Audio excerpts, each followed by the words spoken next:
Ce plan scénographique est un chef-d'œuvre de vue cavalière qui restitue rue et maison. Il est si exact qu'il peut être comparé à une vue aérienne. On dit plan scénographique car Lyon et tous ses édifices y sont mis en scène en perspective. Ces dimensions sont exceptionnelles pour l'époque.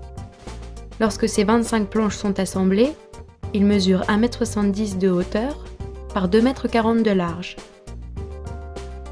Même si le plan n'est ni daté ni signé, on a pu établir les dates à laquelle il aurait été créé. Entre 1548 et 1553. On ignore les circonstances et les hommes qui ont créé ce document unique, mais sa grande taille, son extrême précision et sa technique de gravure laissent penser qu'il a été réalisé pour un important personnage. Les armes royales suggèrent que le roi de France est à l'initiative du projet. Regardez les 3 croissants entrelacés. Ce sont l'emblème commun de Henri II et Diane de Poitiers. Lyon est représenté immeuble par immeuble. De nombreux petits détails et scènes animées nous plongent dans la vie quotidienne de la Renaissance.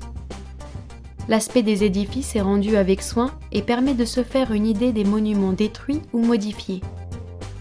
En comparant avec les registres d'imposition de l'époque, on constate que le nombre de maisons a été respecté.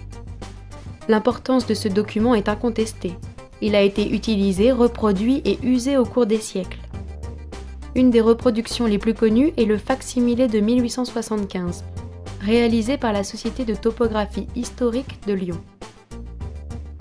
Depuis sa restauration de 1989, le plan est conservé en feuilles, sans avoir été remonté comme il était visible à l'époque, et cela pour une conservation optimale.